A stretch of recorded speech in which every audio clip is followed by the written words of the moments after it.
So, ladies and gentlemen, we're going to call this meeting to order of the Board of Zoning and Planning and Appeals this Thursday, September the 8th at approximately 7:31 PM.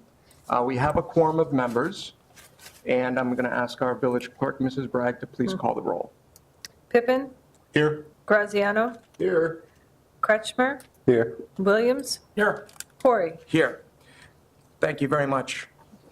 Ladies and gentlemen, I'd like to ask you to stand with us and pledge allegiance to the flag. I Pledge allegiance to the flag of the United States of America and to the republic for which it stands, one nation, under God, indivisible, with liberty and justice for all.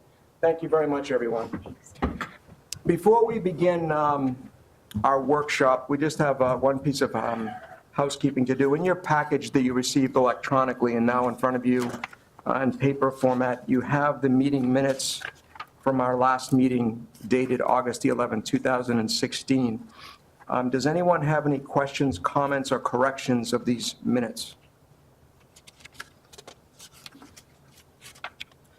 Okay, hearing none, the chair will ask for general consent of the meeting minutes by approval of voice vote. Those in agreement, please say aye. Aye. Aye. Any opposed? Thank you very much. So, gentlemen, ladies and gentlemen, the way this is going to be a little bit different for us tonight, this is a workshop, not unlike what we did with council a few months ago. As you can see, we don't have a large audience this evening, but thank you for attending, Mr. Kaplan. We appreciate it. So I think the way we're going to try to do this, and for the benefit of yourself, we're going to ask Mr. Simmons, our Director of Community Development, just to kind of frame the discussion. And then upon conclusion of that framework, we're going to ask you to present. Upon conclusion of the presentation, we'll open it up to the public. We'll be flexible here. Since you're the only one present, Bruce, if for some reason you think you have a burning desire to ask a question, maybe if you could just give me the high sign and we can pause for a minute. It'll be somewhat informal. The idea tonight for all of us, I think, is to learn. And this is really about a process of potentially changing our zoning codes and the motivations behind it. And some of you are aware, when we sat through a previous meeting, that was one of the outcomes of a meeting, that perhaps it was time to look at updating our zoning code. So with that, I don't think I call anything for a case. I think I just turn it over to you, Mr. Simmons. Sure, and thank you, Mr. Chairman. From a historical perspective, the village is starting this process, for reviewing our codes and looking at to make sure that the codes meet the intent or the type of development that the village wants to see. The first step of the process was completed last January when the village adopted the comprehensive plan. It spoke towards the long-term vision for the community, kind of what development or land uses the village would like to see over the next 10 to 20 years. And one of the goals of that, or implementation steps of the comp plan, is to review the development ordinances to make sure that they're in compliance with or speak towards the type of development that the village would like to see. So this series of workshops that we had today is the first step to kind of garner feedback from development community and also residents and also this board that oversees kind of the enforcement or regulation of the code to see what things may be working right, may not be working right, or might be ways to modify the code to speak towards future development. So the village has retained the services of Housie Levine Associates as a consultant to help facilitate this process. They've done this work in other communities in the Chicagoland area and across the country. They were also the consultant that was on that helped with the comprehensive plan process, and we'll be kind of facilitating discussion from that standpoint going forward. So another resident that walked in has been at the other workshops as well, so he's familiar with the process and what's going on at this point. So with this, I'll turn it over to Doug Hamill from Housie Levine Associates to kind of facilitate this evening's discussion. It'll be, again, an open forum or discussion standpoint, so it's not a typical public hearing. It'll be more discussion-based of what issues you see in the code or would like to see change in the code. Thank you very much, Mr. Simmons. And without further ado, Over to you, Mr. Hamill. Well, thank you very much for having us here tonight. As Brian mentioned, my name is Doug Hamill. I'm a principal associate with Halsey Levine Associates. We are happy and honored to be back in the Cary community after helping you with the comprehensive plan. As planners, it can be frustrating because a lot of the things that we put into plans and we see communities support take a long time to get implemented. A big reason behind that is because they may adopt a vision in the form of a plan, but the development rules and regulations are actually set up for them to fail.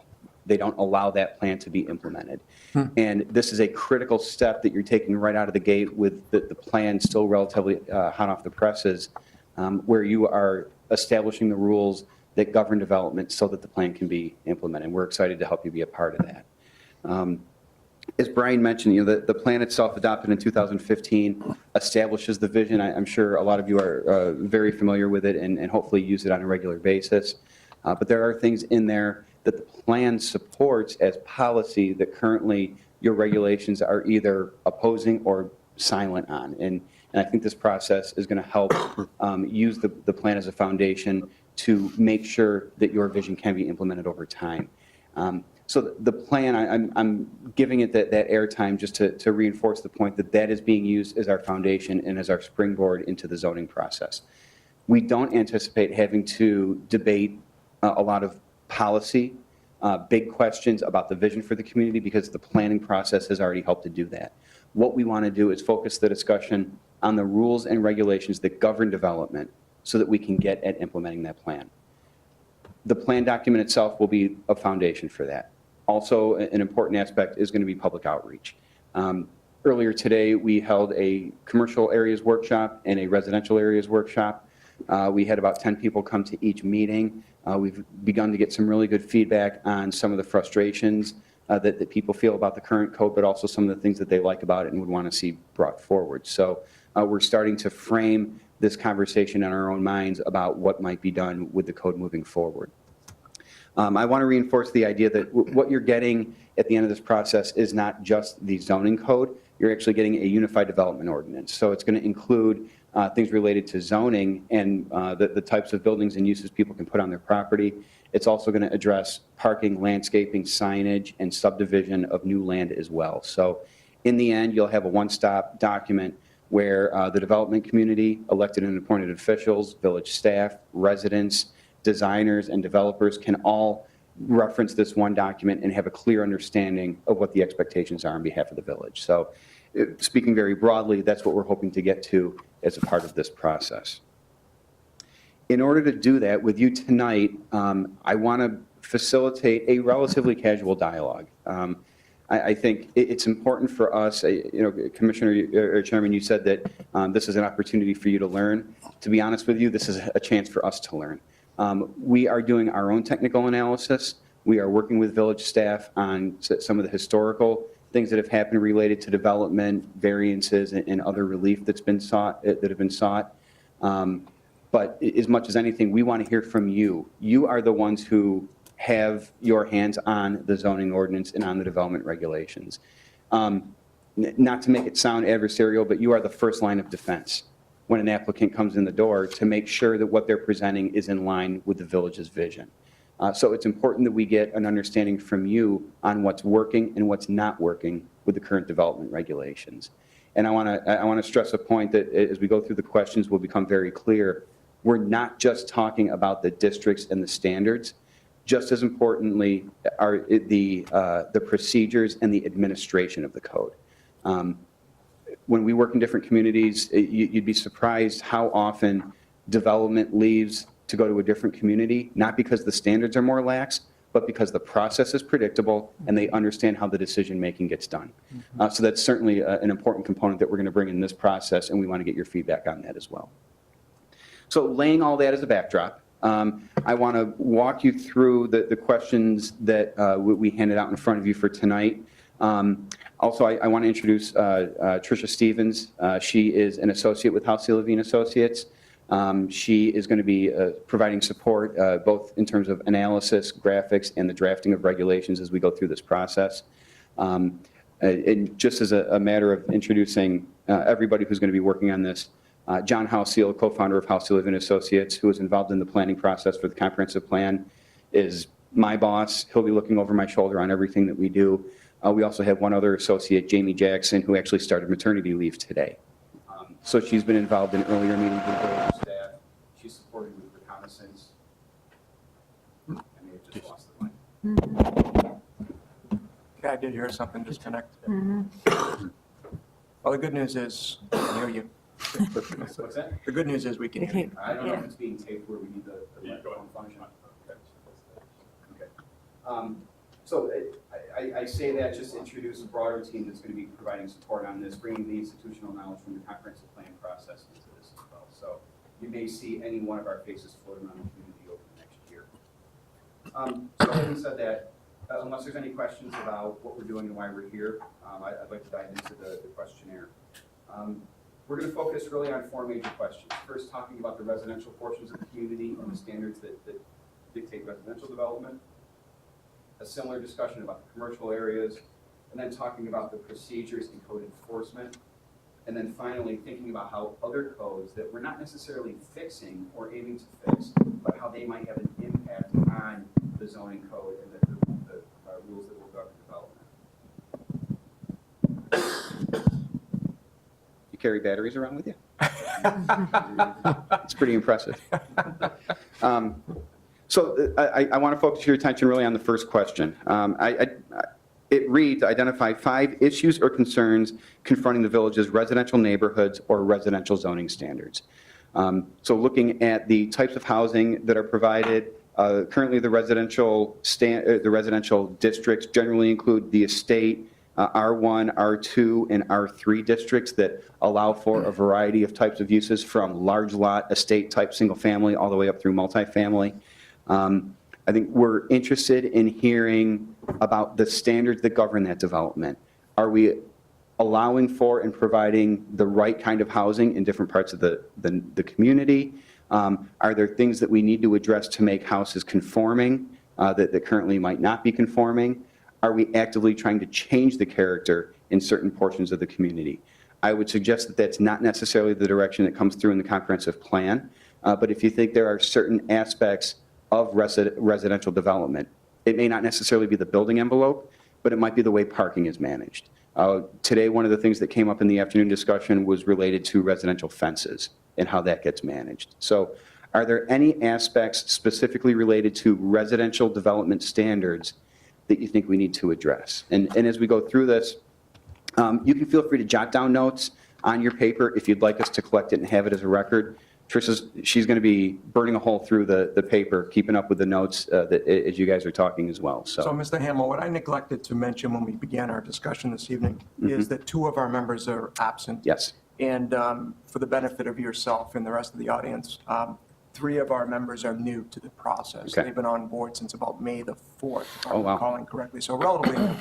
So I would just ask you to keep that in mind. As it relates to the comment about learning, one of the things that I was discussing with Mr. Simmons just the other day is that I'm keen to understand best practices in other communities as we go through this together. Sure. Because I think we can probably learn from other communities that may have done this previously. Absolutely. And take some of those learnings and see if they're applicable to our community. Yeah, and in most cases, we don't have to reinvent the wheel. What we will do is lean on examples where other communities are doing things, but we're not going to simply cut and paste. We want to make sure that whatever those standards or regulations or procedures are, they fit your boards and commission structure, they fit the parcels that are in play in the Village of Cary. So we will certainly learn from those, and where it's helpful, we'll demonstrate what another community is doing for your own benefit as you're making decisions. Perfect.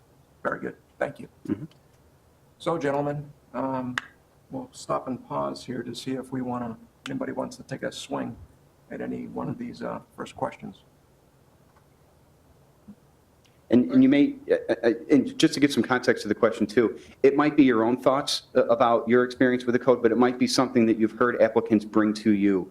Things they want to do with their property but can't, complaints they have about their neighbors, like how did they ever get away with that? Is this the right thing we should be allowing in the village? So we're leaning on both your experience as a resident and your expertise as a commissioner that hears these types of cases to help inform what we need to know diving into the process.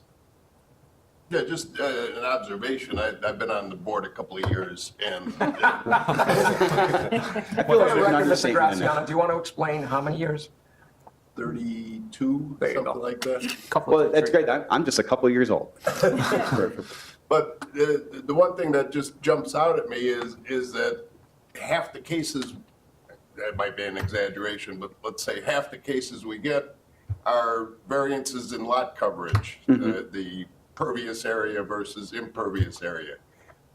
Are our standards, I guess my question is, are our standards too low in the residential area where we got 35% allowable coverage? That's one thing that we're going to be analyzing. And when I talk about analysis, we work with the city or with the village in terms of getting all the GIS data that we have access to. We do field reconnaissance. We look at all kinds of mapping resources that we have. A lot of times, and what we've already found through some of our initial analysis, that there are large areas of specifically the R2 district, which is the predominance of the village, that is not conforming even from a minimum lot area standpoint. So as we start to look at nonconformance related to lot area, setbacks, lot coverage like you're talking about, I think that the critical question there is if the type of character or the type of development that's on the ground and that people want to do is consistent with the character that the community envisions, then it's the standards that have to change. If the standards are getting you the right type of development and you want to restrict the ability for people to expand, then the standards should stay where they are. But if what people are proposing is within the acceptable character that the community wants to be, I would suggest that the standards will need to be revisited. So, but that's a good direct example of one of the issues that's coming in front of this commission.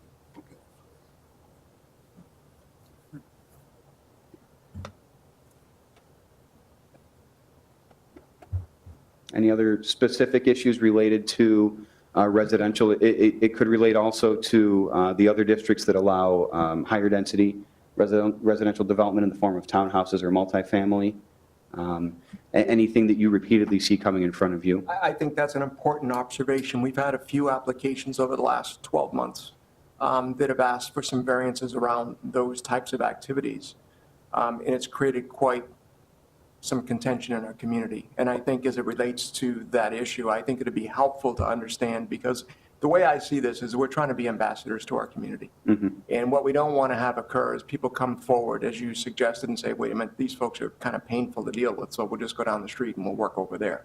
I don't think that's what we want to be known about. And so if we can figure out a practical approach to our code that's easy to understand, because we found ourselves involved in some rather bitter disputes in the last 12 months, trying to interpret our own code. And I thought that was not particularly pleasant for anyone involved, either side of the equation. Right. And didn't reflect well on the community. Yep. So I think as it relates to standards, that's really where I'm thinking about what other communities do. Are they differentiated? Are they easier to work with? And I'm not suggesting we do a cut and paste at all, but rather communities that are in surrounding areas that were potentially competing for Right. business. Right. Are they doing a better job? And if so, why? Yeah, and that's one of the things we'll be analyzing, and I think that's going to be important as we get into the third question about procedures and administration and kind of the usability and user friendliness of the code. I know in our interview with village staff when we were pursuing this assignment, we showed examples of the graphics that are currently in your code and recent examples of what we've done to make more clear the expectations of, whether it's even something very simple like defining what the front, side, and rear yards are and how they're measured. Clarity, structure, the use of tables and graphics, that's kind of a thread that we're going to be bringing into this as we draft every section of the code. One of the things that's coming to my mind, and I'll address this to Mr. Simmons, we had an application that I think it was a variance on both density over in Heber. And I haven't seen anything happening there, and I'm wondering if you have any insight around that and whether or not that would be applicable to this. Yeah, I mean, from the development standpoint, that project did receive its development entitlements approved by the village board. The developer was revisiting another concept for the site, which is why he hasn't pursued construction as of yet. From a approval standpoint, his approval is good for a period of 2 years from the date that he received village board approval. So he's only through the first year of that process. So he still can pull a permit within the next 12 months and develop that project as approved. But that particular project is an example of, our existing regulations, the number of variations that were required for that project. Density was one of them, but there were variations that were required for setbacks due to the character of the site. It didn't really lend itself towards, our code didn't really lend itself towards the unique design that project had. Right. So, for our ordinance right now, there is the provision for planned unit developments or planned developments that are in the code that would allow for a developer to have some more unique designs or look at a project slightly differently. But our code has a requirement that only a development that is on a lot over 40 acres in size would apply. But for a smaller, size parcel such as that one or another parcel in town, the planned unit developments allow you to have more unique design in a project that might not meet the underlying zoning to a T, but would allow some flexibility as far as land use types or setbacks or things along those lines, so it would get the type of development that ultimately the village would like to see on the property, but is not as rigidly conforming to a particular code. Because our code, even if we're drafting this now, if you establish a regulation for the R2 district for setbacks and designs, who's to say what development activity 25 years from now is going to be or what's going to be in the market? You need to have a code that's kind of flexible towards what market conditions might bring forward. Wouldn't you typically rewrite the ordinance within that 20 years? I mean, it's been 20 years since we did it last time. So periodically update it, so you don't have to get too carried away with trying to plan for the future. So I'm just going to comment on this. You weren't here when we started, so I think we're trying to be flexible in our discussions here. But do we need to state for the record, what's your point of view about that? So, because there's a public watching, Okay. I'm very flexible around this, but maybe if you could just state your name so people know. Dave Henry, Thank you, Mr. Henry. Cary Yeah. resident. Thank you. Okay. Thank you very much. Yeah, and the question, just for the record, is, do we need to develop regulations in place that envision what's going to occur 20 years in the future? And the code would have provisions within it that would allow it to be modified in the future. Any developer or homeowner that wanted to present something could present a text amendment to the ordinance and go through this process to modify the code. The provision of a planning and development would not speak towards every single case. In that standpoint, you still would have cases that you're not envisioning or would not be drafting in a code and having language towards it. But you want to have the code be flexible enough so that it's not a confrontational process to go through to make those types of changes. You want it to be flexible from a standpoint that if somebody has something that doesn't exactly conform to the code, there's ways within the code that development can be reviewed and potentially approved that would have a unique design that would generally just meet the required building setbacks. It might have another flexible avenue to review it, or higher density if it had a different architectural quality to it, as examples. So if there's other comments, please feel free to interject and throw them out there. Mr. Hamel, there is one that, it's, what I'm thinking about, gentlemen, is that it's not uncommon for us to be reviewing. Someone wants to come in and put a swimming pool in their home, Right. right? And invariably, we get into this impervious coverage issue and what is impervious and what isn't. And I don't know if that's been correctly codified over many years, because I'm not a subject matter expert on cement. Right. And, you can get into some real difficult discussions on, are they complying or not? So Right. is that one of the things that we're going to try to address in the code? Yeah, absolutely. The issue of lot coverage and how that gets defined can be very nuanced depending on how intricate the community wants to get. You could establish broader parameters that, first of all, let's define what is clearly not pervious, in terms of certain type of paving materials, the footprint of the building, et cetera. Within that, depending on how proactive you want to be, you could begin to discount other, pervious surfaces. If someone's going to use pervious pavers, then perhaps that doesn't count as much against the lot coverage ratio as if they were to pave a parking lot in concrete, I'm just for thinking example. making it simpler, Yeah, right? so, So they theoretically, they shouldn't even have to come here. right, Right. and that's one of the things that we can talk about as question in part of number 3, but it's something that's been discussed at each of the meetings leading up to now, and that's the question of administrative review and approval. Giving someone in Brian's position a little bit more authority not to make judgment calls, but if something clearly meets the standards and is permitted by right, why should it have to get passed up the ladder? So that's some of the critical questions that we're going to be asking this group and the village board as well, because ultimately, the community has to be comfortable with giving that authority to the person in his position. So you're nodding your head as if that's a direction that you would like to see this Well, go. that would just be me, but, Right. because I've seen a number of people come forward and we typically would agree on something like that, and I find myself asking, why would we? Why do are we, that? yeah. Yeah. Is there any thoughts among the group on that? Well, I think we should let everyone speak for themselves. Yeah, I think the clarity, if someone can go, obviously a lot of people have access to the web, internet, or whatever, and can get their hands on it, but not everybody's going to be able to read it and be like, I'm not sure, and I've done it. I called Brian one time, I'm like, I read this, but I want to make sure I'm reading this right. Right. And if that's happening, then it's probably not written in the clarity that we were just talking about. So, I think if you can get it to a point where it's, KISS, then let's do it. Let's keep it simple and have them understand it. Right.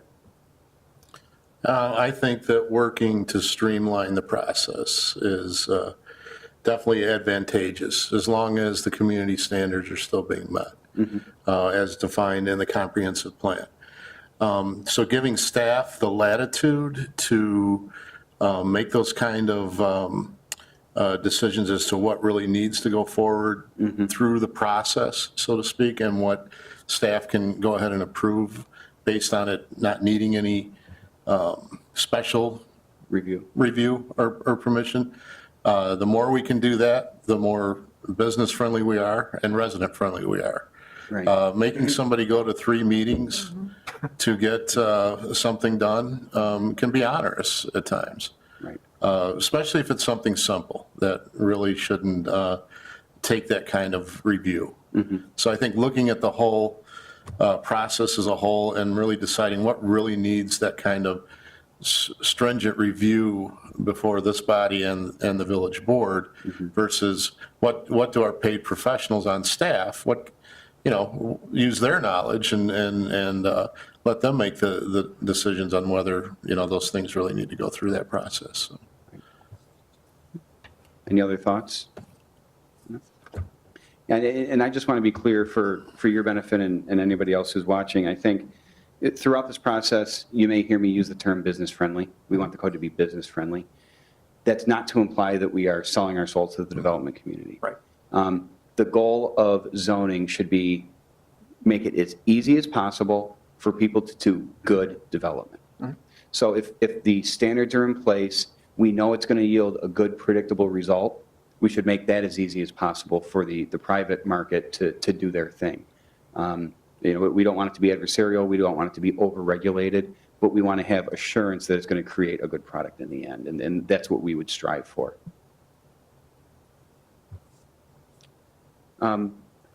We can certainly, I have just a point. Bruce Kaplan, 42-year Cary resident, commercial real estate broker. No particular axe to grind, and in the residential question, which is the first question here, what comes to mind for me is Cary has for many years, as long as I've been a resident, seemed to be in favor of single-family development for the most part.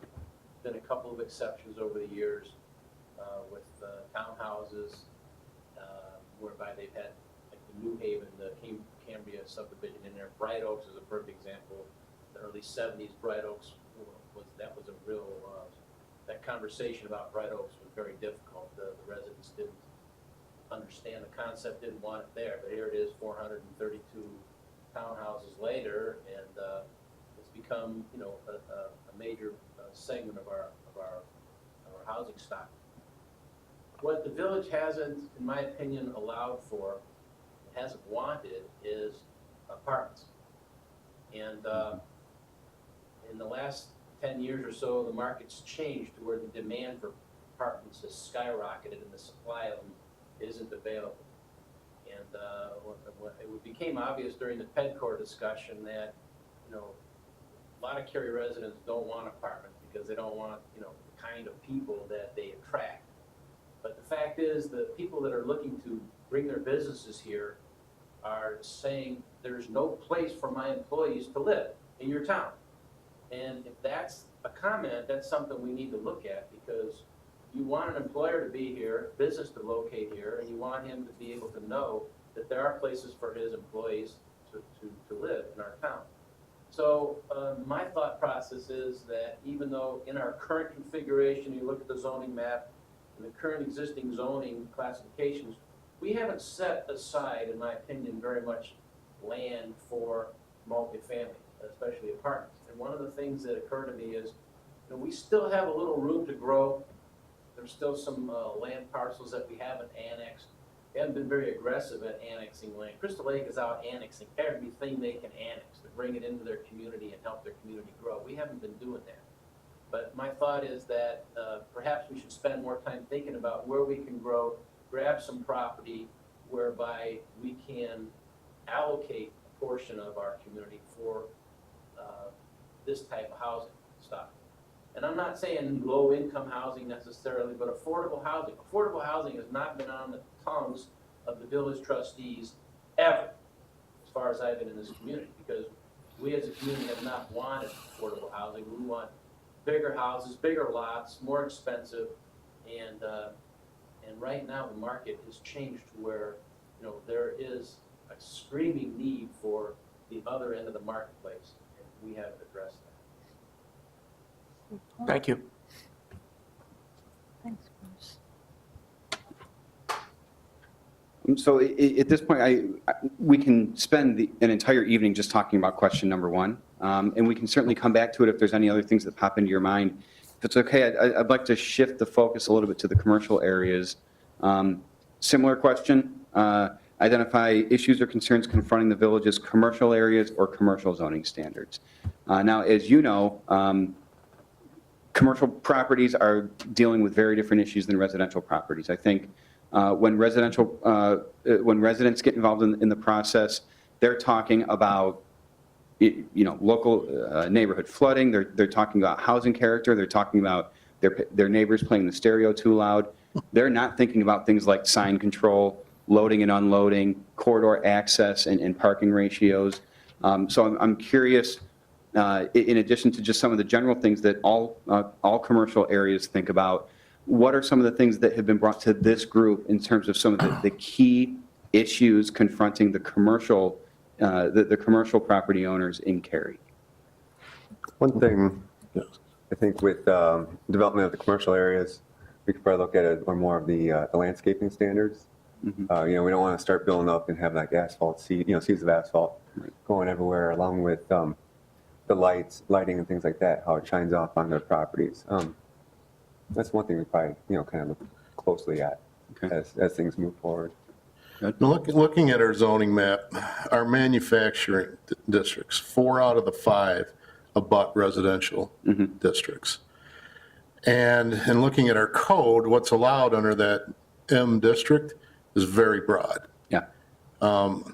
Should we, and maybe this is off base, I'm one of the new guys, so, but should we look at subdividing M and placing, you know, like an M1 and an M2 so that, you know, you can get a little bit more compatible uses between the residential and the manufacturing, ones that are abutting each other. In our short time that we've been on this, that's been the biggest bone of contention that we've seen in 2 meetings is residents coming in here with their pitchforks and torches, not wanting to see an M lot developed, period. And, looking at, my first meeting, I'm like, well, what could go there? And I started looking at it, and we really don't have any control as broad as that M is now. And, last thing I want to do is burden the staff more. But should that be something we should be taking a look at, that M classification? And, looking at our zoning map and kind of pulling some of those uses out that might be a little bit more compatible abutting residential properties as an M1, and then in some of the interior, maybe have that as an M2 for some of those other ones that aren't necessarily compatible. And for the record, I must state that I back up to a manufacturing district. So, but they're actually my best neighbors. That's actually, I don't have a personal agenda here, is what I'm trying to say. I just have seen, but I've seen my neighbors' challenges with what's behind us and coming before the village board and complaining about it. I don't know if they've come before this body or not, but to try to avoid and head off that, and I know that's got to be headaches for the staff as well and the police department, because they're getting called continuously on the tavern that's behind my house. So I think that maybe that might be something that should be looked at. Yeah, and I don't know off the top of my head right now what the ultimate answer is going to be there, but it's an important issue where we can explore that a couple of different ways. One might be to create a second manufacturing district that is a more compatible buffer, as you had described. The other thing, we'll really look closely at the buffering and screening requirements and make sure that there's, one option is to potentially have more rigorous requirements where an industrial district abuts a residential district. So we can look at different ways to manage that. There's issues and challenges or pros and cons related to any approach. But we'll think about that in big picture and bring some of that thinking back with staff and with this group. I'm going to continue that line of thinking, is that, I don't know if this goes into 1, 2, or 3, but the first one would be noise standards. I know we have them for manufacturing. I'm not sure we have them in other areas of the code that are very specific. I found ourselves kind of going back and forth on a recent situation that was brought to us, and we couldn't point to any specific standard. Okay. So I wonder if we need to incorporate that into at least the commercial. And then 2, I don't know if this will fall into 2 or 3, but there's probably been many, many, many cases that have come before us that are for, quote, conditional use. So if you wanted to open up a business on Route 14 and it was X before, and now it wants to be Y, you have to come before us, and typically it gets granted. I think this falls into the other category that we've talked about, which is it's not that complicated. Right. I think we could go back and actually review all the cases and find out if we've actually rejected any. There's very few that come to mind. So conditional use for business, if they're looking to pay money to rent a vacant space, might be in the best interest of the community. And just for the information of this group, that very observation was made in a meeting earlier today where someone said people are required to go through the conditional use process, but then 100% of the time they get approved. So why are we making people go through that? Now, I think there are certainly some uses that warrant a little bit more refined look at what the potential impacts are. But again, if the standards that a specific type of use might need to meet are very clearly outlined, it can be the type of thing that can fall under Brian's purview to sign off on. So, And Mr. Hamlin, just for the benefit of our newer members, I don't know if you're aware, and I shouldn't be speaking out of school, and I hope I'm not, but it's not a free process. You Right. pay money. And I Yep. think as it relates to being business friendly, when someone's going to be putting up some of their own cash and they're not sure what's going to happen, maybe you want to walk down the road and say, well, it's a different process. right. Yeah. And I'll jump into that as well from the economic development standpoint. From my perspective, I will have discussions with prospective businesses that want to locate in a location, and once they find out a conditional use is required in the process that has to go through, and it's not a guarantee that they're going to get approval, they'll walk away. So, and for most instances, the Mathnasium is an example, a recent case that we had, that was appropriate use for that center. It will bring activity to that center, and it had to go through that approval process. And, it's a very appropriate use for that shopping center to have. Other conditional uses that we do require to go through the process, drive-throughs that have larger impacts on properties or adjacent properties, it would make sense to continue those through that process. But there are, likely uses in our ordinances that could be tweaked that would allow more of those uses by right. And right now, if you look at our B2 district versus our B3 district, some of the uses that are conditional use in the B2 are permitted in the B3, and the conditions of those properties are no different. They're right next to each other on 14, that this use can go in there by right, but 100 feet to the left, it has to go through the zoning process. Yeah, and I think what we're speaking to is a term we like to use as fair assurance. You want to give the existing residents and neighbors fair assurance of what can go next door to them.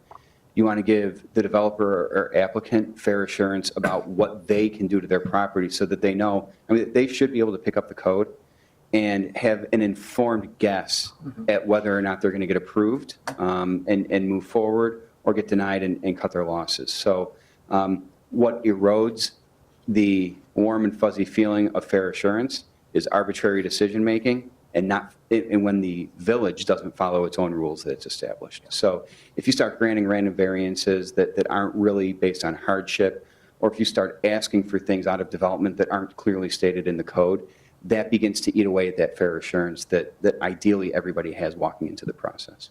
So, Mr. Hamel, when we began our discussion, we were trying to figure out how this was going to evolve tonight, and the gentleman behind you, Mr. Kaplan, I think might have a comment about this. So with your agreement? Thank you. That was at the 3:30 meeting, and I had, referenced this comment about the conditional uses being required. I mean, we watched the martial arts guy who was actually in that center who wanted to expand next door. He had to go through a special use permit process, which made no sense at all. Did the same exact thing in the same center to the chiropractor, Maluli, who was already in there, been there for many years, wanted to expand, had to go through a special use process.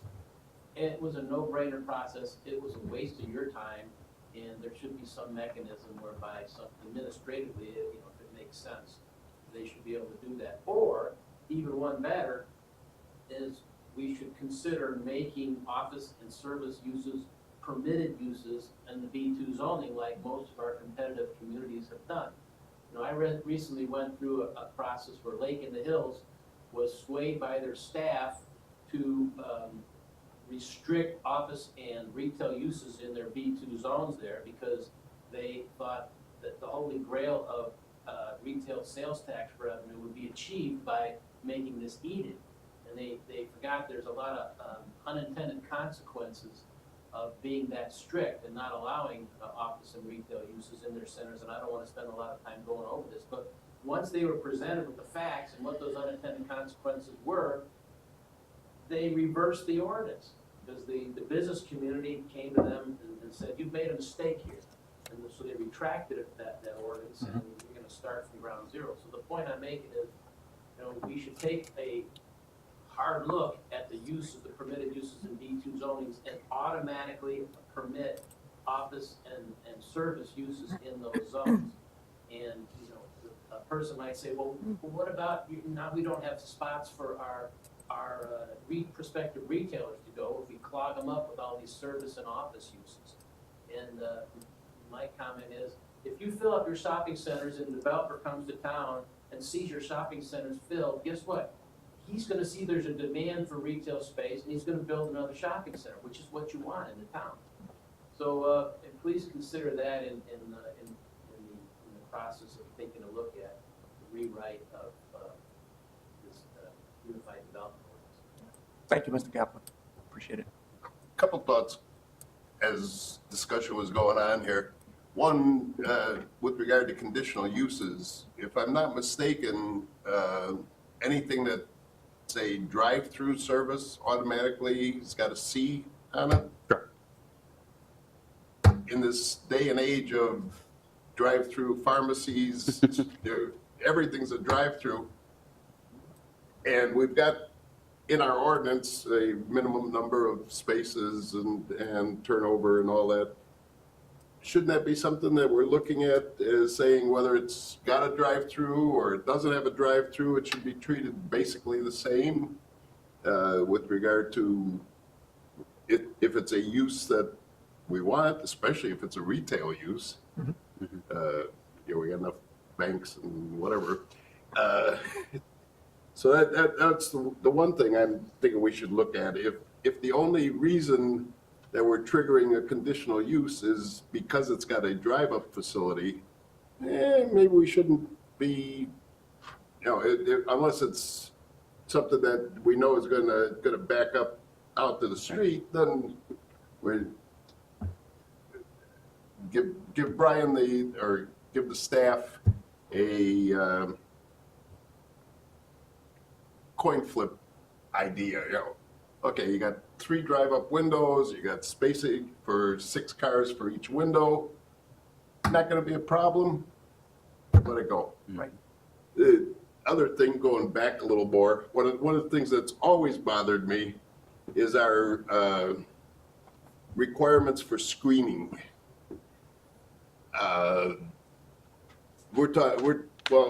One case going way back,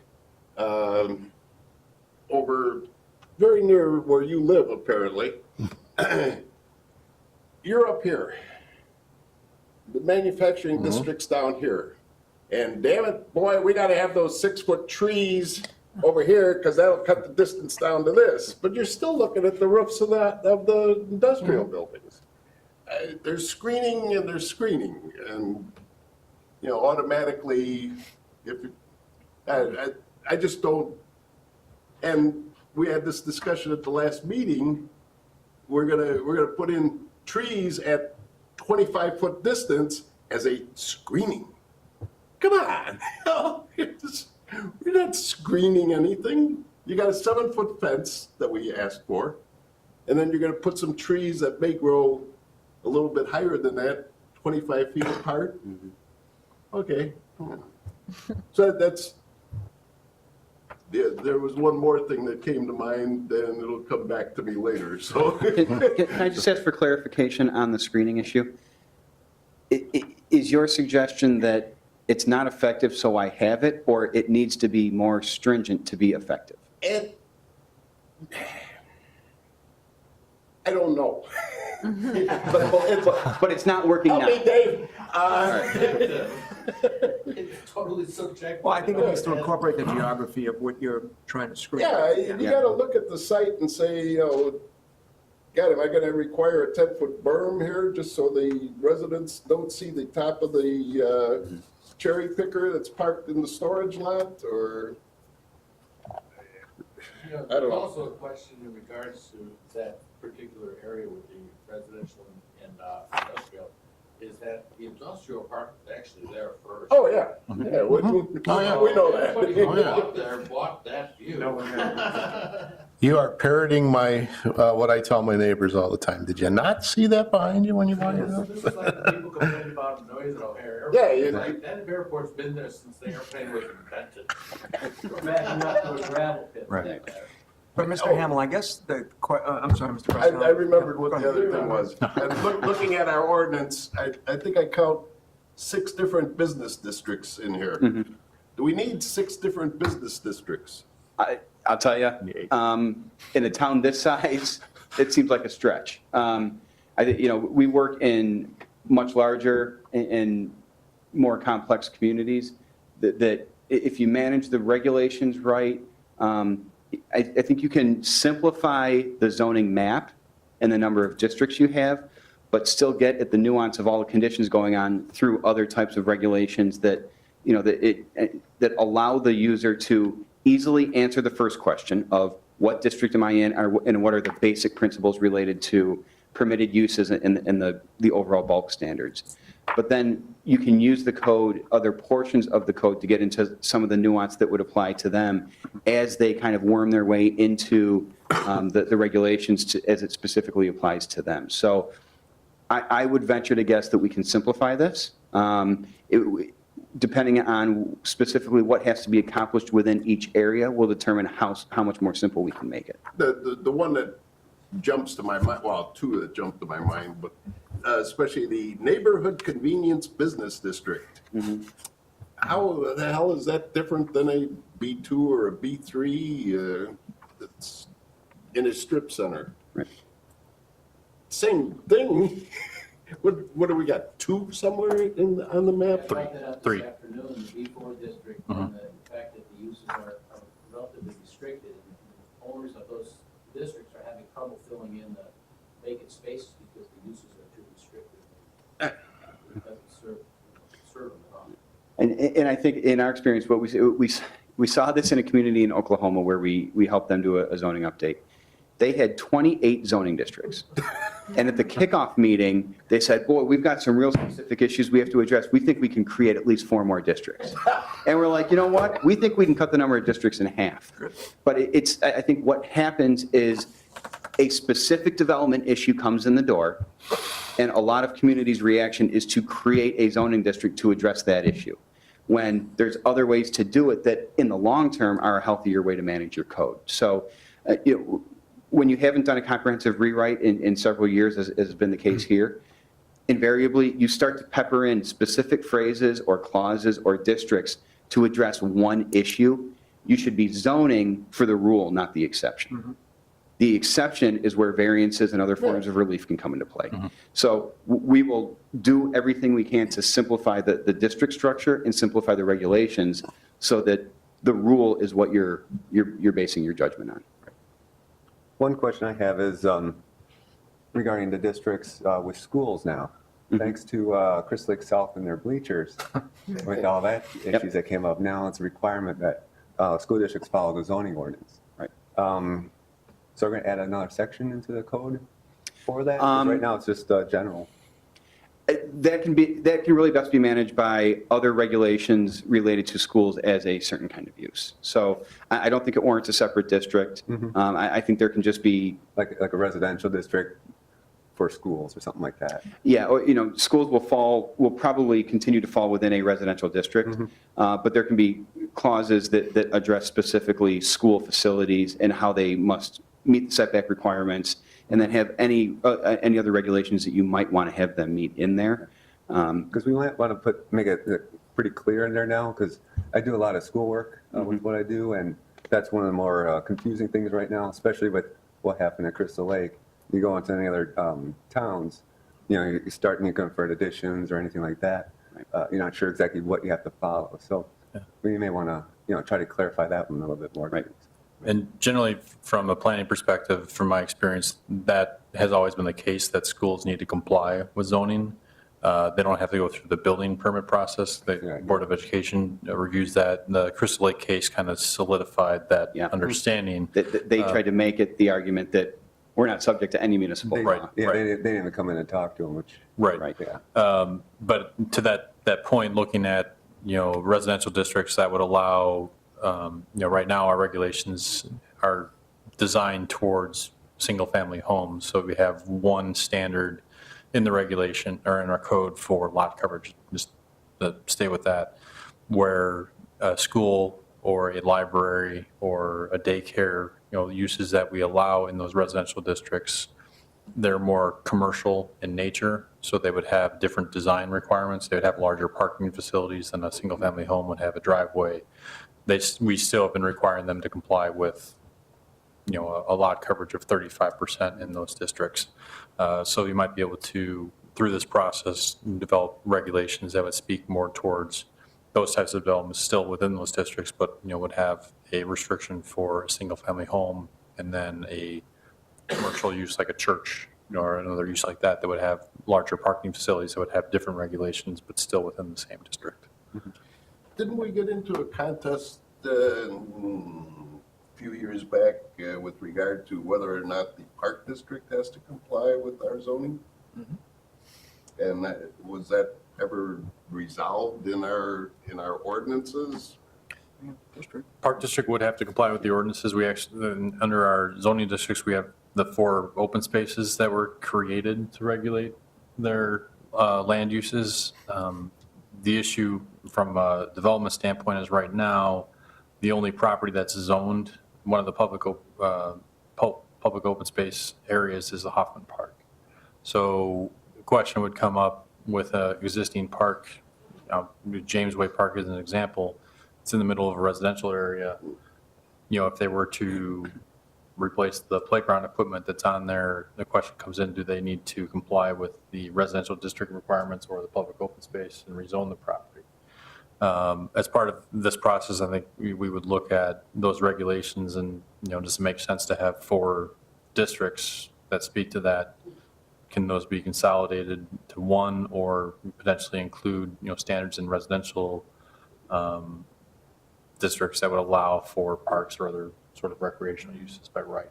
We've got several of the, what I call pocket parks. Correct. Around the area. Right, and those. James Way being probably the smallest one. Yeah, it is an example of one that I'm familiar with, but from a historical perspective, the public open space regulations were drafted in 2011, and all the parks in town were constructed prior to that ordinance being passed. So as part of those ordinances, we should have gone through and rezone those properties as well so that they can be compliant with the zoning ordinance. But now it would be possibly eliminating some of those districts or possibly modifying existing districts to speak more towards those types of facilities. Yeah, and I would say, just in terms of perspective on what other communities do, most communities don't have a Parks and Open Space district.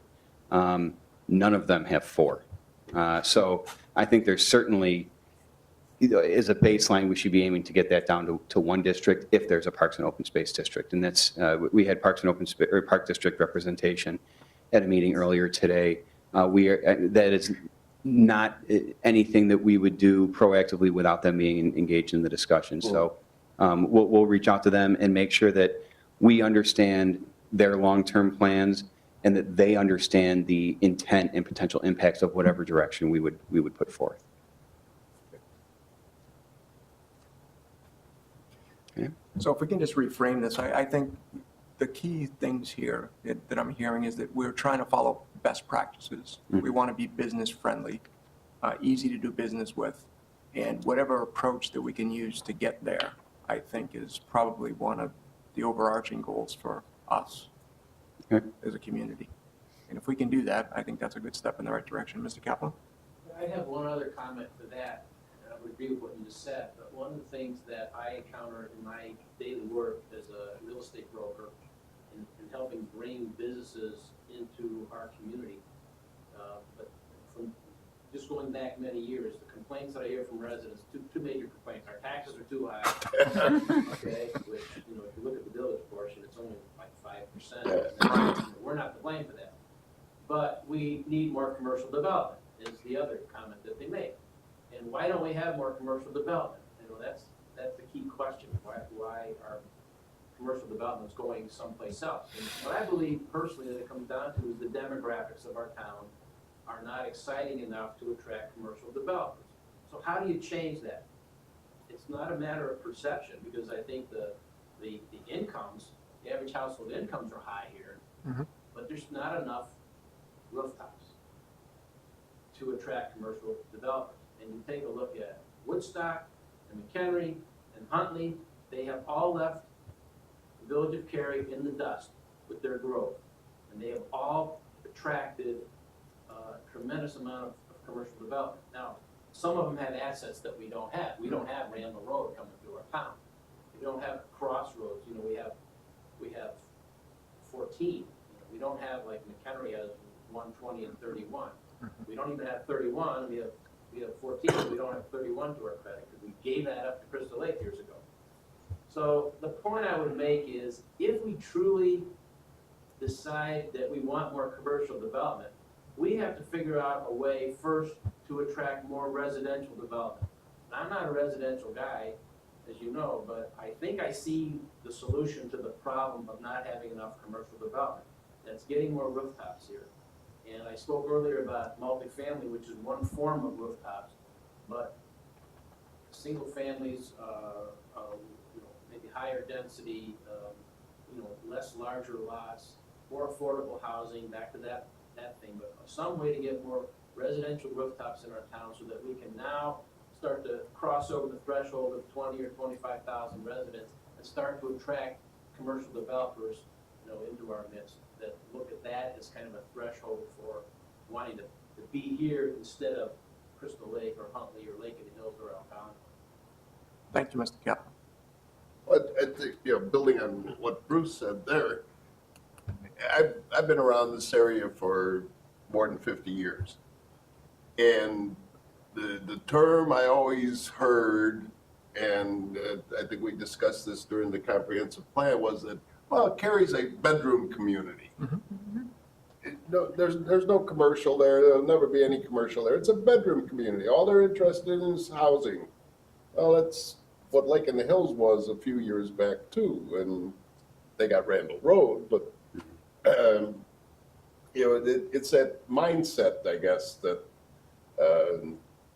we're not business friendly, to use your buzzwords and all that. So we got to somehow wipe out that mindset and yeah, we need more rooftops, as Bruce said, to attract. We got to get over the 20. What's the magic number? 20,000, 25,000? Well, I think it's at least 20, but. No, 25, we can become home rule, yeah. You can be home rule, but whether you're home rule or not, you can start to get the attention of some, bigger box kind of retail outlets.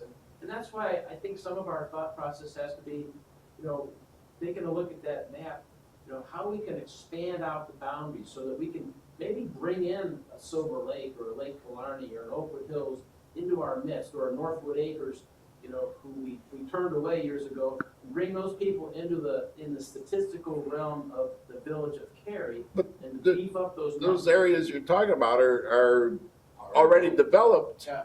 and those rooftops contribute to Not to the number that. what we're we've looking got, at. but they're not counted as Right. part of the population. If somebody looks at the 1-3-5 mile radius, they're gonna be in that. Yeah, group. But if you right. look at the village of Cary and how many people are here, they're gonna be outside that realm. Yeah. So, Well, Well, I think the thing that you said though is use your advantages, and really, you got 14 and you got a train station. So, I mean, you don't have Randall Road, you don't have the traffic. So even if you had the homes, you're really missing that traffic, that thing that people are looking for. So, looking at what you could do, like expanding, look where all the businesses are now. They're all on the rail. They're all right off there. So, there is space that's vacant, that's close to the rail, and 14 and 3 Oaks, there is. So is it vacant because it's, the code is too, and we're not being flexible enough, or is it vacant because it's too much? What is the reason no one wants that? Is it because there's not enough traffic?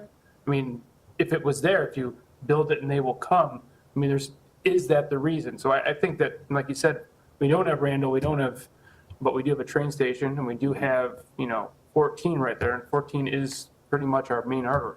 31's kind of, we have some property on 31 that we can call our own, that we can eventually develop, Yeah. believe it or not. But yeah, along that Route 14 corridor, the question is, have we annexed it yet? Have we run water and sewer to it yet? Because those are two real key components to whether they're gonna attract a development. right, maybe they're looking forward, that is something, business friendly is doing something like that, and I don't know. Yeah, and I think we're spinning off of the zoning topic specifically here, but I think it's important that what this group understands is that zoning in and of itself does not make development happen. It's related to other municipal investments or municipal programs that send a message to the development community that we're ready to accommodate you, that we have a vision in place, that, clearly, your project would be supported if you come in with a good design. I think in terms of the perception that was talked about, you have a comprehensive plan that establishes future land use and some expectations of where different types of development can go. You're in the process of updating your zoning ordinance to support that and to the extent possible align with it. Those are two big gestures in terms of the perception of the community and how developers will view you. So there are certainly other issues that will always help a developer make their decision. But in terms of what this group has direct purview over, you're doing what you can right out of the gate here to get your policies and regulations in line. I think the Hawthorne Woods school site is a great example of where it's currently zoned for single-family residential. The future land use plan and the comprehensive plan talks about that as multifamily and has a specific development concept in there for it. Certainly that would change as development factors and market dynamics play out. But part of this process should be to set the rules in place and get the map aligned so that what's envisioned in the plan is in line with the zoning ordinance. And then you have made a statement to the development community that we're open to a specific type of development in a specific part of the community. So you're building that case through the adoption of policies and regulations that articulate that vision.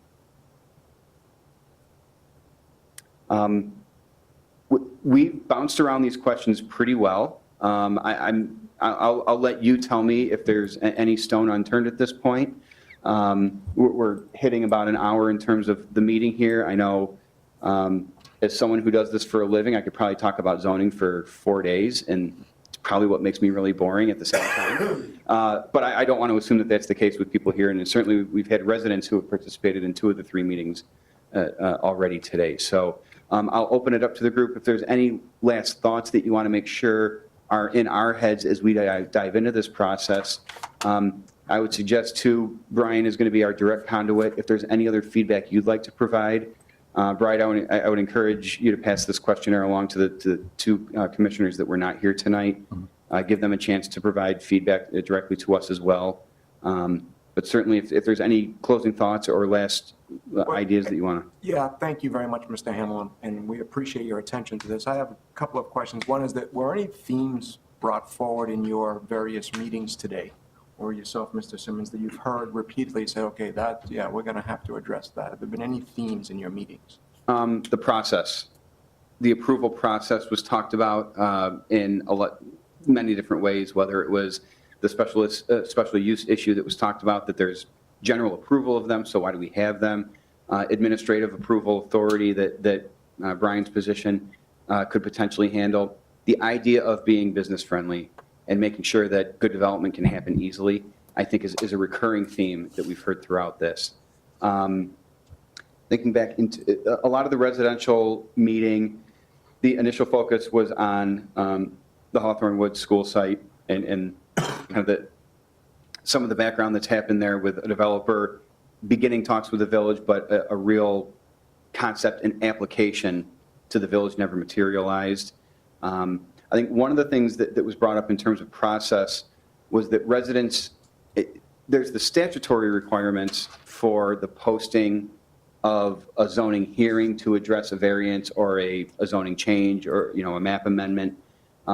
Residents felt at that point in the game that they almost feel like they've been left out. And if there's the opportunity for early input in the process, that they might appreciate that. So I think the biggest recurring theme that I heard was about the kind of the process and the clarity of the code and how that can be an asset if we can figure that out. So, Mr. Hamill, just for the benefit of the members here, I was asking Mr. Simmons here in writing if Hawthorne was Maplewood. Oh, I'm There was sorry. some confusion I'm sorry. about I'm what we were telling snapping. him. Yeah, A different group. Yeah. Yes. Yeah. I apologize for that. not, yes. not at all. Please, Dave. In regards to what he was saying about the residential, where they felt they were left out of the loop when it came to the Maplewood school property and that, everything was followed the way it was supposed to according to ordinances right now, from what I saw.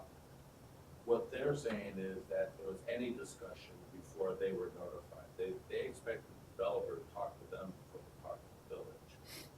And so no matter what you do, these people are gonna be upset with it because they want nothing but single family homes here, because we're a bedroom community, right, Bob?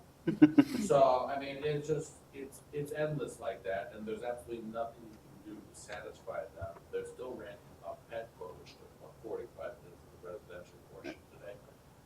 So, I mean, you're not gonna be able to please everybody, and I don't think this board needs to work on doing that. What you have to do is look at it, because honestly, you have a silent majority in this town that you never hear from. Those are the ones that actually matter more, because there's more of them. You're gonna have to take some hard stands with these people and just push things through, because it makes sense. Thank you, Mr. Henry. Appreciate it. So before I ask the other members, high-level question is that you go back and you discuss your findings.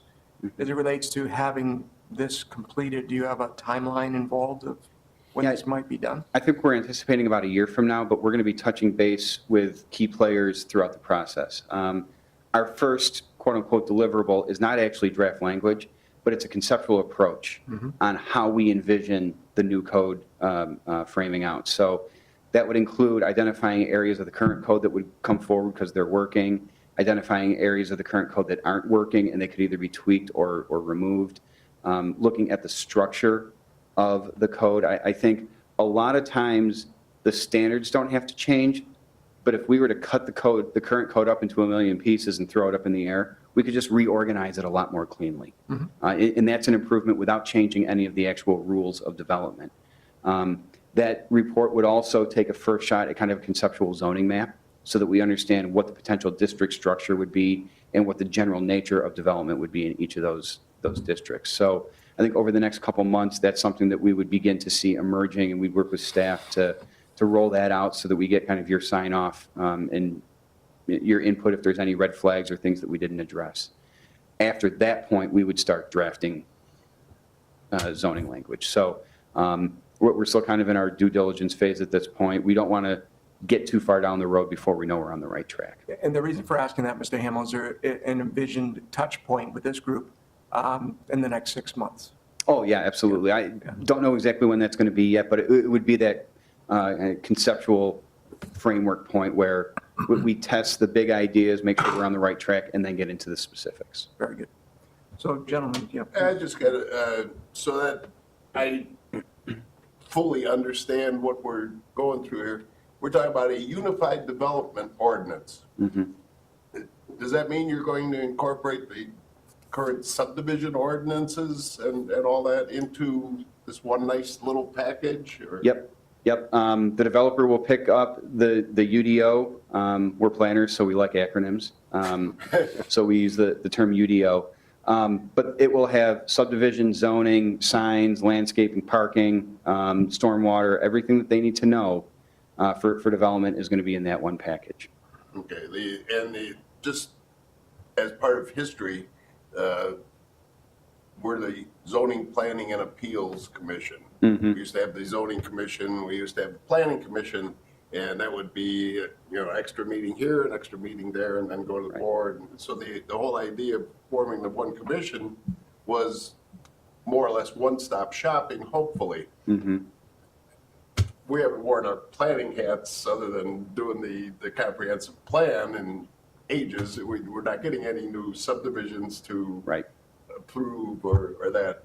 But one of the other things, you go back in history, there were certain items at one time that could be approved here, one-stop shopping, minor variances to lot setbacks, even density, or not density, well, the impervious stuff. And those were, you come to the meeting, we have discussion, yes, no. You don't have to wait 2 weeks For another. to go to the board where it's hopefully a rubber stamp. The only time you would go to the board is if we rejected it and you wanted to appeal it to the. Is there, I understand the reason that was changed was that the board felt that the elected officials should have that right or burden, if you want to call it that. But here we're talking about giving more latitude to staff, who's also appointed.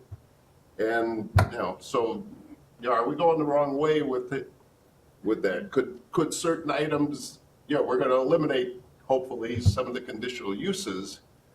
Some of the minor variances, could those be one-stop shopping again? Jim, that's a great comment, Mr. Hamel. So I want to continue that. It's a great comment. So as it relates to being business friendly and best practices, it'd be very interesting to understand what leading communities are doing around that area, just to understand it. Best practice would be to remove the number of steps it requires developers to do the right kind of development. It requires a couple things. One, it requires the standards to be clearly articulated in the code. If they're ambiguous or they leave room for interpretation, that means that even if they're doing it unwillingly, staff could interpret different cases differently. You want to avoid that because it sends an inconsistent message to applicants coming in the door. You also have to have the political environment that allows that type of authority to be given to staff. It is a best practice. Personally, I don't know what your village board is going to tell me they want to give up. So that's a discussion that we have to have and I a can tell question. you what the village board is going to say. Sure. Well, there's a kind of a two-pronged approach to this, Mr. Hamel, because I just, quite literally yesterday, I was having this discussion. Generally speaking, this board gives a recommendation. And the elected officials can do what they will with it. Generally speaking, it's been my experience that they tend to follow it. But on the other hand, when there's variances involved, and we were to reject a variance, I think if I was understanding our discussion correctly yesterday, Mr. Simmons, it's a state law that there's a supermajority involved for that. So there's some areas where we're just making a recommendation, and then there's other areas it's just law. Your action, yeah. Yeah. And I think the key question there is, if it makes logical sense that there are things that staff could sign off on, the question is, where do you draw the line? If it's very minor things that are very clearly stated in terms of the standards, then it can be very clear cut. The more complex an issue becomes, or the more debate it warrants, then those are the things that have to be passed up the ladder. So if it's I mean, from a statutory perspective, city council has to be the ones that ultimately sign, or village board are the ones that ultimately have to sign off on a zoning map change. So there are things that we can't Oh, yeah. take out of Not talking control. text changes, map changes. right, I'm but- talking right. minor, 3-foot difference in the 40-yard back area. That becomes a matter of the political will to give up those types of decisions. And that's something that we'll gauge. And speaking from experience as well, from my standpoint, I've worked in communities that have given staff or the director of community development the authority to grant minor variations. We currently have that in our code for setbacks for accessory structures like decks and things like that. There's a percentage that I have the authority to grant a variation for. I've been in communities where the community development director can hold a public hearing to review a conditional use for a unenclosed porch to encroach into a front yard of a home. It still operated like a public hearing here, but it was a very informal, only if, this was reviewed if residents came in and had voiced concerns. But the routine of the zoning board was consistently approving those uses, for a porch to go on in front of a home, that they eventually granted that authority to the director to hold those hearings. There's, right now, if you look at our development processes for Cary, a development that comes in and needs to get a variation approval or, conditional use goes through this board and then to the village board for approval. If they also have a sign variation that's required for the commercial development, that needs to go to the committee of the whole for review and then village board. This board, doesn't review those requests. Likewise for fences, those are in our building code, but a variance would have to go through the committee of the whole and the village board for approval. You can modify those processes where that one time, a developer can go through the process one time and have all of their items reviewed, so it would all be at the zoning board level, and certain items could be final at this board, where if there's a sign variation, this board could have the authority to grant sign variations, but if it's a setback variation, that needs to go on to the village board for their authority. So certain items could be final at this level before needing to go to the village board. Back to this me, but It's the, the nature of, do you want to have somebody go through, if you have a fence variation final at the zoning board, and our code right now actually calls out certain things to be final at this board level. The practice has been everything goes to the village board, but if you read our code, this board does have authority to approve certain issues within the code. I think you better check that ordinance. I can show it to you now. But I'm saying that those rights were taken away from us, and I assume that was done by ordinance, but yeah, Who took them away? Remember that? Well, yeah. Okay, so that's why it wasn't in the ordinance, okay. There you So go. if we can just step back from that, and if we can review that process, I think, Yep. again, coming back to the best practice Right. application, and I think that might be Yeah. the right step in the correct direction. So, Mr. Hamel, I know you've been going at this all day, so let me Uh-huh. just take a pulse check here, gentlemen, and ladies. Would you have any other questions? Because I know Mr. Hamel's trying to get through his presentation here. No, we're good? All right, and Mr. Simmons, did you want to comment on that further, or? I've vented enough here. Oh, show me. No, I want to be respectful to everyone involved, and Mr. Hamel, I thought what you're doing for this community is outstanding, and I thank you in advance for the good work that you're doing. I didn't know you were going down to Oklahoma, but anything we can learn from anyone else, we're happy to learn it. Absolutely, and like I said at the beginning of the presentation, we were really excited to be back here. It really is exciting to be able to help implement a plan that we helped put together as well. So it's a good opportunity. We're looking forward to really getting in up to our ears in zoning in the village of Cary.